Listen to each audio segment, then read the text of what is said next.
everyone, we are from Group 7 and today we are going to explain about medicine. The name of medicine is dextromethorphan.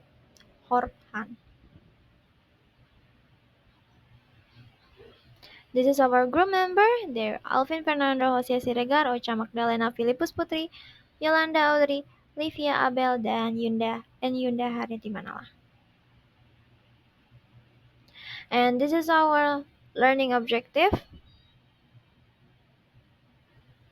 So hello, right now I will explain what is dextromethorphan, the definition of dextromethorphan. Dextromethorphan is a medicine to relieve dry cough or cough with phlegm. It is commonly found in cold and cough products. Dextromethorphan is classified as an antitussive drug or cough suppressant. It works by reducing the cough signals from the brain so that the urge to cough is decreases.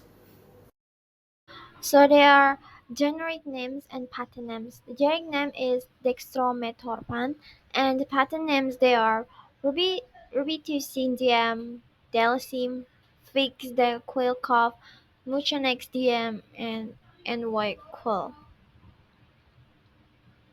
These are pictures of each dosage from of the drug. So this drug there's kind of have several types. They are syrup, tablets, lozenges, capsules, and last is extended release suspensions. Okay, let me explain for drug class and classification. Dextromethorphan is a medication commonly used as a cough suppressant. It belongs to several specific drug classes and can be classified based on its therapeutic use, mechanism of action, and regulatory status. There are four drug classifications, like 1. Therapeutic class, example antitussive or cough suppressant; 2. Pharmacology class, example non-opioid antitussive; and 3. Chemical class, example morphine derivative; and last, regulatory class, example over-the-counter or OTC drug. Dextromethorphan is widely used due to its effectiveness in suppressing cough and is relatively safe profile when used according to the recommended guidelines. However, awareness potential for abuse is essential and measures are often in place to prevent misuse. And here we have indication and contraindication. Indication: dextromethorphan is indicated for 1. Cough suppressants. It is used to relieve a dry, irritating cough and particularly when the cough is not produced and disrupts sleep or daily activity. And 2. Common condition is like cold, influenza, bronchitis, and other respiratory infections where a non-productive cough is present. And here we have contraindication too. Dextromethorphan should not be used in certain situations due to potential risks or adverse effects. Key contraindications include hypersensitivity, currently MOI use, and serotonin syndrome, third chronic respiratory condition, and history of sustained abuse. And we have two warning and precaution too, like 1. Drug interaction; 2. Overdose risk; and 3. Pregnancy and breastfeeding. Then I will explain the side effects of dextromethorphan. Side effects that might occur after taking dextromethorphan are nausea or vomiting, drowsiness, dizziness, or stomach pain. Seek immediate medical attention at hospital if any of the following serious side effects occur. The first is severe dizziness, restlessness, nervousness, or inability to stop moving. And the second is shortness of breath or wheezing. The third is confusion. and the fourth is seizures, and the last is hallucination. And next, we will continue with the pharmacokinetics of dextromethorphan. And the first is absorption. Dextromethorphan or DXM is typically administered orally with an antitussive dose of 10 until 30 mg taken 3 until 6 times per day or in extended release formulation of 60 mg twice per day with a minimum of 120 mg per day regardless of meals. Recreational users may take single doses ranging from 240 to 1,500 mg. The bioavailability of DXM can increase up to 20-fold when combined with quinidine, a potent inhibitor of hepatic CYP2D6, which inhibits DXM metabolism. Pathological conditions like liver cirrhosis and infections can decrease CYP enzyme activities, reducing DXM oxidation capacity. In HIV-infected patients, CYP3A activity decreases by approximately 50%, while CYP2D6 activity varies greatly. Antiretroviral therapy with ritonavir increases the plasma DXM or DXO ratio in CYP2D6 extensive metabolizer by up to 2.92-fold, although standard dose reduction for CYP2D6 substrate may not be necessary. The second one is distribution. DXM is a highly liposoluble antitussive medication with a log P of 4.11, a blood or plasma ratio of 1.5, and a volume of distribution of 5 until 6 liters per kilogram, binding to plasma proteins at a rate of 60 until 70%, and achieving peak serum concentration within 2 until 3 hours of oral administration. It shows good intestinal absorption and significant brain accumulation, with brain levels more than 13-fold higher than its less liposoluble metabolite. Dextrofan or DXO, which is almost completely absorbed from the gastrointestinal tract and has a brain-to-plasma ratio ranging from 25 to 500. DXM is not a substrate for P-glycoprotein, but other transport mechanisms may limit its gastrointestinal absorption, and factors such as grapefruit juice can decrease its bioavailability by inhibiting CYP3A4, an efflux transporter. Its oral bioavailability is limited by first-pass metabolism, with extensive metabolizer showing a bioavailability of 1 until 2%, and poor metabolizer up to 80%. Recreational abuse of DXM is common with users often consuming high doses or alternative forms to avoid large quantities of syrup. DXM crosses the placental barrier but is not teratogenic, and further research is needed to explore the role of various efflux transporters in the transport and bioavailability of DXM and DXO. The third one is metabolism. DXM is primarily metabolized by CYP2D6 into dextrofan or DXO. Its major active metabolite of both DXM and DXO contribute to its therapeutic effects. In vitro studies indicate that DXM is a more potent NMDA antagonist than DXO, and evidence suggests that the antinociceptive, neuromodulatory, and neuroprotective effects of DXM are mainly due to the central action of the unchanged drug rather than its metabolites.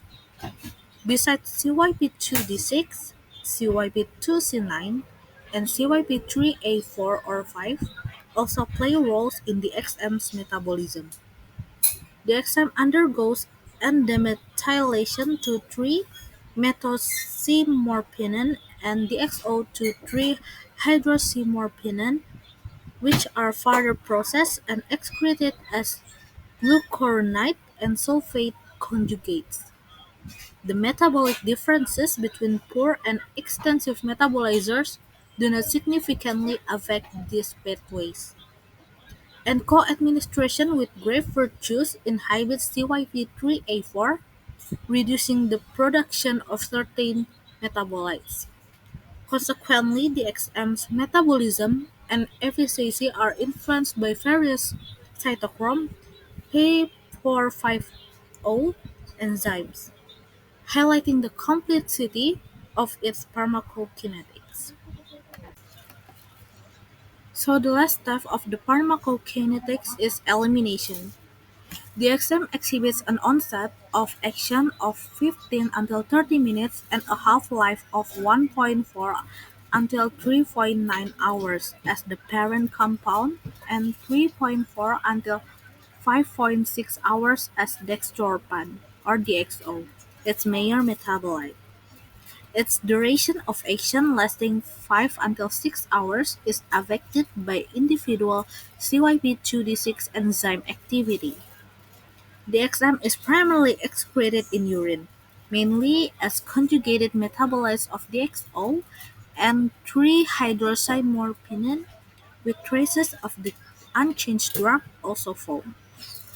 Approximately one-third of the ingested dose is recovered in urine within the first 4 hours, rising to 55% in 12 hours and over 85% within 24 hours.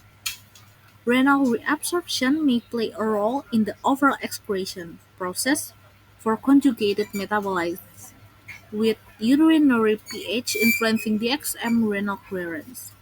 Concomitant administration of DXM and verapamil increases plasma concentration of dextropan or glucuronide, possibly by inhibiting P-glycoprotein-mediated renal excretion.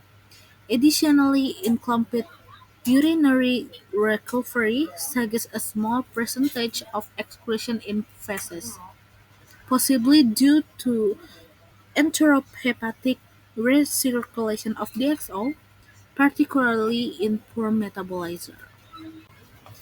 So next, we're going to talk about the pharmacodynamics of the dextromethorphan.